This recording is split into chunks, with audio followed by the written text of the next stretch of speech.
Mbasa ibasa, mbasa ibasa, yeah. Mbasa ibasa, mbasa rangu mwari, yeah. Mbasa ibasa, mushando wangu mwari, yeah. Ndiro bavadzeyo ndikwanise kurera vana, durura iro pafadzo ndavhura zvanza.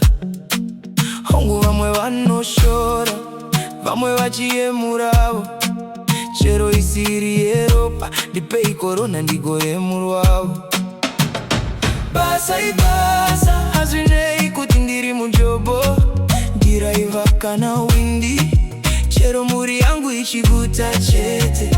Basa ibasa, hazvinei kuti uri madhumbe, venda kana kuti mahobo, chero mari yangu ichiuya chete. Basa ibasa, hazvinei kuti ndiri mujobo, ndiraiva kana windi, chero muri yangu ichiguta chete.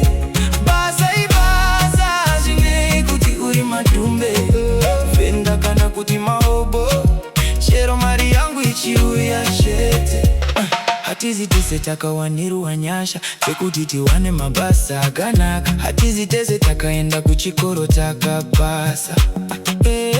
Vamwe vakakumira munzira nekushaya, saka usandiseka uchinge wandiona ndichitengesa madomasi. Nekuti upenyu unonetsa, handizvo zvandaida zvekushevedzera makombi. Kurara ndakazvinura, ndaisatodawo kuti ndinzima hobo. Upenyu haufanane, usafananidza nguonedza taruva. Mvura neoiri hazvisangane, tamba yako nditambe yangu, wemazamaria nemajuda.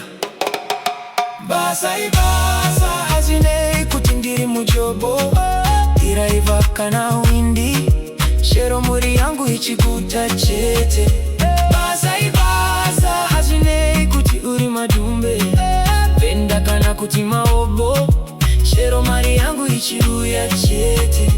Basa ibasa, hazvinei kuti ndiri mujobo, ndiraiva kana windi, chero muri yangu ichiguta chete.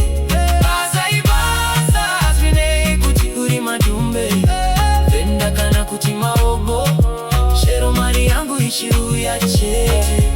Wana anochema kumba kana baba vasina basa, saka ndinobuda mangwanani ndichitsvaga chekubata. Dzimwe nguva ndodzoka ndaneta, muviri uchirwadza, asi moyo unoramba wakasimba nekuda kwevana. Ndinoziva vamwe vanonditaridza vachindishora, vachiti upenyu hwangu hauna kana chinozoroza. Asi handinyare nekushanda nemaoko angu, nekuti ziya rengu ndiro rinovaka musha wangu.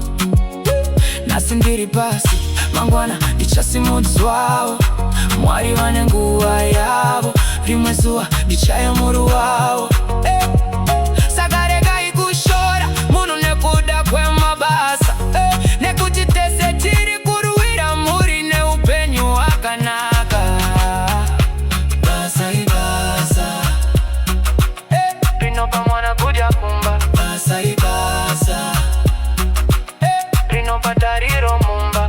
Kana Mwari vakazarura nzira newindo remakomborero, tichapembera tose tichizopawo upenyu rondebza.